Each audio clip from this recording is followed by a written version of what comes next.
So we've got the Blood Elf and Dark Iron quest lines. These are the ones that we've actually played. Well, I haven't played. I actually wanted to keep it a bit blind for myself. But these are the ones that people have played on PTR already. Unlike the other quest line, which is a mystery, and we don't know how long it's even going to be. So one of them, you're helping the Blood Elves, and it's a quest that does a really good job of taking the lore of the Scourge and moving it past Shadowlands so that we can actually have hostile undead in a way that makes sense. And I think in a way that just has better narrative opportunities. Yeah. Because it's now, like individual warlords vying for power and control of the Lesser Scourge. And I think that's just way better set up than everything being, they're the servants of a monolithic power, like, your man. Zoval, that's the one. And then for the Dark Iron one, unfortunately it is way shorter. But the rewards you get from it are really awesome. So, to start with the Blood Elves, well, just if you're a Blood Elf doing this, and I believe it's only Blood Elves who can do this, you will get the elusive Emerald Hawkstrider mount. And if you're a Paladin, you'll also get the Blood Knight themed ensemble, which is a recolor of the Antora stuff. Mm-hmm. And what I really enjoy here, I'll do the Dark Irons first. So for the Dark Irons, you get Grimhowl's Face Axe, which is a mount. And seriously, those Dark Iron mounts they're nice, yeah. They're fucking metal. It's awesome. And then you get the Dark Iron themed weapon arsenal called Lavaforge Armaments, and they just look stunning. They look like just some real awesome Warhammer dwarf shit. I love it. Very much. And what I actually like here too is that there's a bit of exclusivity. And this is something I've been developing in my head for a while, because it used to be with the Heritage Armor quests, I would think to myself, that's all well and good, but this is very additive content. It's not multiplicative, right? It's like you put it in, people go do it, done. But when I sort of think about these and I think about myself, it is just like, I have a Blood Elf Paladin. I could log into that character, get it leveled up, do this quest, get those cool things, and that would be like a little journey for that character. Yeah. And also for a Dark Iron. It's like they look awesome. All this stuff fits their lore and all of that. That's a reason for me to go and do that. And yeah, I guess that kind of works. Well, so it's the sort of thing, more broadly speaking, I do want to see way more multiplicative content. One thing I could talk about is like Guild Wars 2, because I just hit level 80 and I finished the base game in Guild Wars 2, like the story. I was really surprised by how good... the final fight is a bit shit, even though it looks cool. But I was really surprised how good a job they did, and especially going through their zones. Like, just the flow you can get into is like so good. So I really do want loads more content like that in WoW. But I think it also does have to exist in a world where we get content like this, like Greenfire, that is unique. Yeah, well, I think that's... Additive content is like... It's almost that thing of... You can't always be efficient all the time. Because if you go, the only thing we're going to make is multiplicative content, then you've got dungeons that are designed for Mythic Plus, and that's all you have. You've got fated raids where it's like, here's, obviously that's a great idea for multiplicative content for, hey, we're going to reuse these raids in cool way. That's great. But it's like, that can't be everything. Yeah. Because then you go, we need to make our solo content.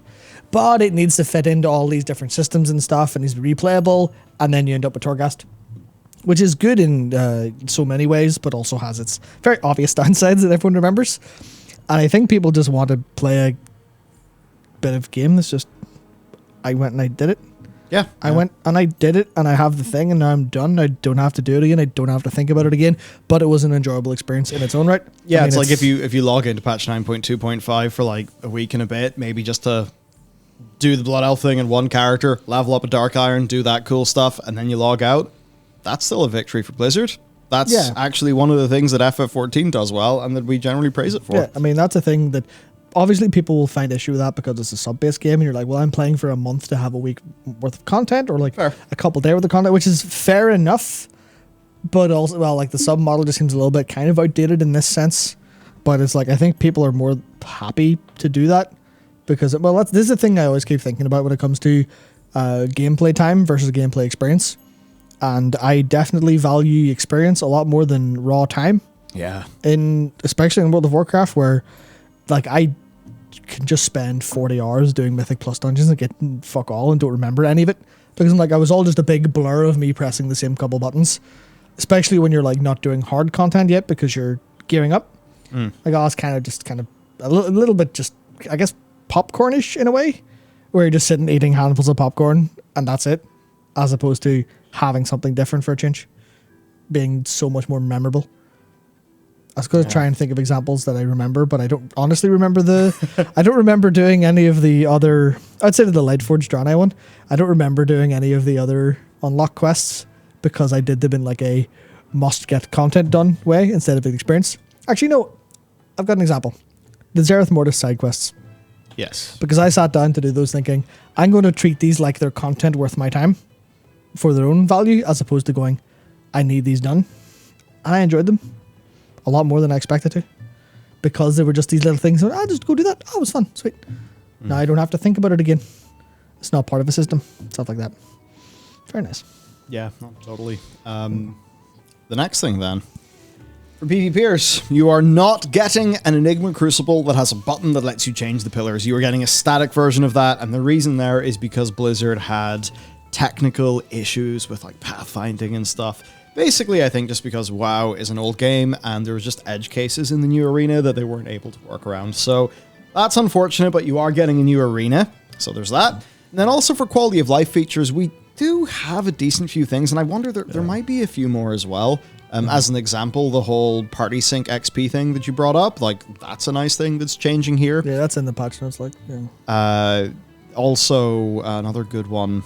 What is it? Come on, head. Come on, brain.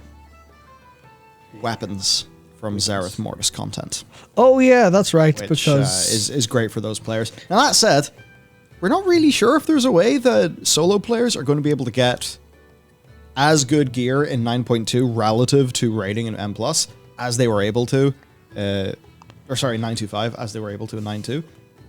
Season 4 is a while away anyway, that's the thing where I feel like that's a pretty easy solve. All they have to do is just go, okay, well, we've bumped up all the numbers on the ciphers of the first one, weapon drops.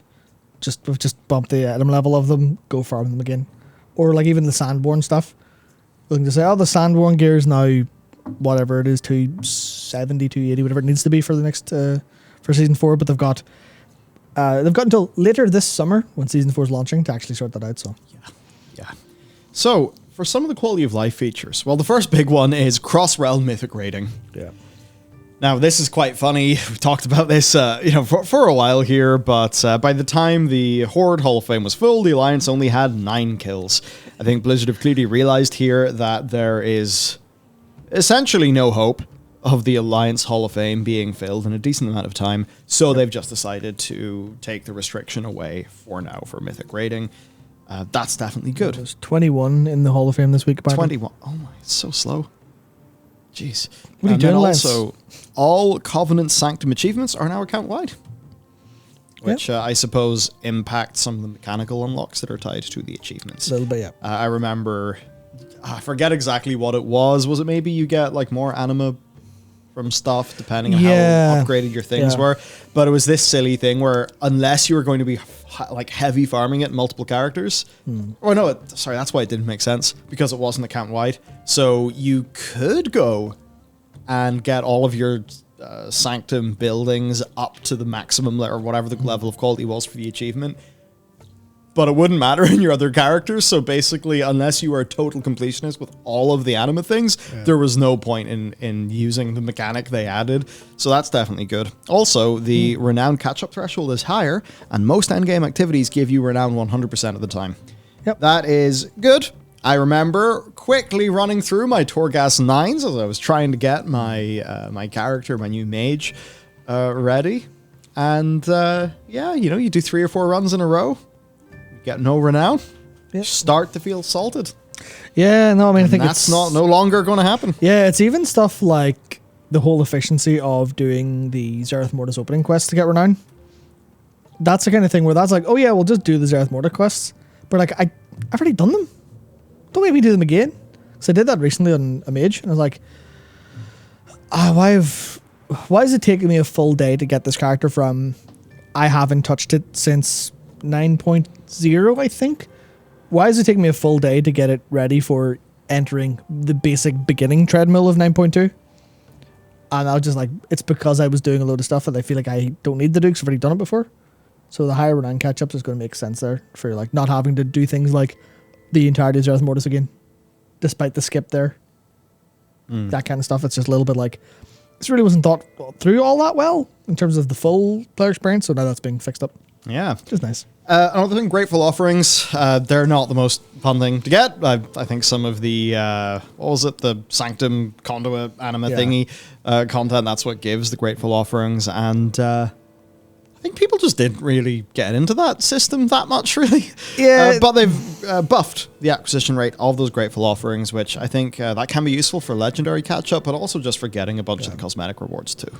Yeah, for sure. Another thing, right, the problem of the legendaries, right, where only so many people can craft the really, really, really good quality legendaries because it's so expensive to get to that point. Well, Blizzard have increased the crafting XP by 400%. So where you previously needed to craft 10 of a rank to unlock the next rank, it's now like 2.5. 2.5. So that should mean people will ascend up those crafting ranks faster. And then if the next patch, or sorry, Season 4, brings with it a new, set of legendary, like a new rank, which it kind of would have to keep up with the Faded raids, we'll actually have way more crafters who are able to craft that stuff because it's so much cheaper to get there. So that's really good. Because, at the minute, the legendary is already a lot cheaper than before because they changed the acquisition rates and obviously players have dropped off and they have them, so demand is down. So this is tackling the other side of it, which is the amount of people who can make them. So that's hopefully it's a pretty good change if it actually goes through. Totally. Nice. Then for Torghast, well, all wings are available all the time.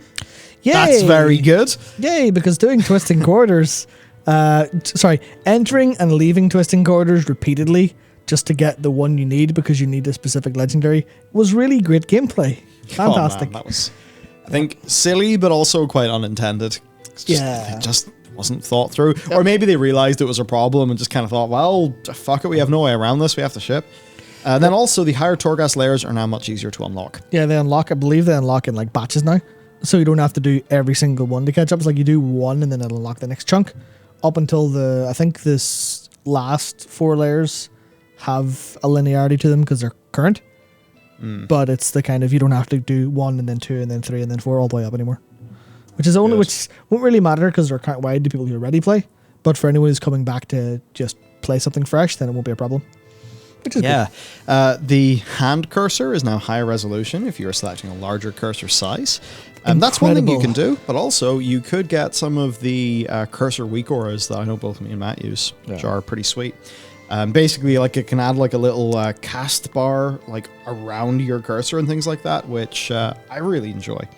Then also, there is the new social contract, which basically is taking the sorts of things that would have been in an end-user license agreement and just sort of putting it there when you make a new character. We'll talk about this a little bit. And also a new reporting system.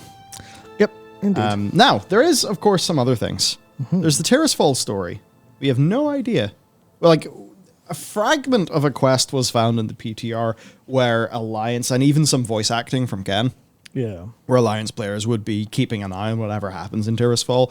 But we don't know. This could be super extensive and unlock Dark Rangers or something like that. But we just don't know. Or I think it's worth mentioning the possibility that it might not actually be there. Because and it could be unlocked later. Yeah, it's a thing. It might not be there and it might not be there at launch because it wasn't playable in PTR, so it could be anything. But I'd love to see a load of encrypted content actually appear on the PTR and be live. Yeah, I think Blizzard have... Like, they've acknowledged its existence in interviews, Did they acknowledge it specifically?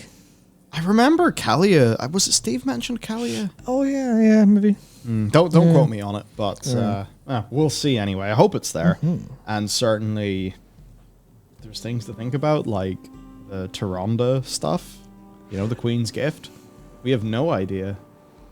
Like 0, so who knows? Yeah. All we have is speculation that she'll rebuild Teldrassil using the seed and everything will be good and fine. You know, it might be clunky, but at least it would just put a hard fucking stop to that storyline and let us move on. Yeah. So for the full patch notes, then I suppose it's just a matter of are there any other things? Do you think that we need to get into? There's nothing really specific, to be honest. Oh yeah, when Mr. GM did Ice Crown, it had both gunships at the same time. That's exactly why you're not allowed to do that.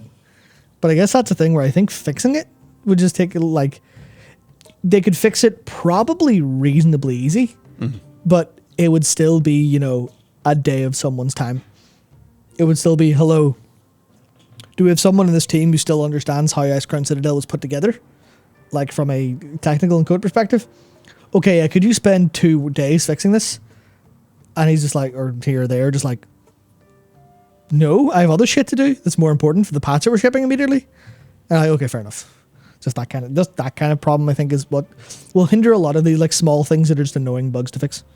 Honestly, another thing that I think we just may have forgot because they talked about it ages ago. The Broker Mark of Distinction now brings you to Renown level 60, up from 40. Yep. So basically, that'll get you to 60. Then you just do a few steps of the Zareth Mortis campaign and your new character, because every single quest gives you a Renown level. And with that, basically, the entire Renown system is wholly trivialized for alts, which I think will be quite welcome to a lot of people.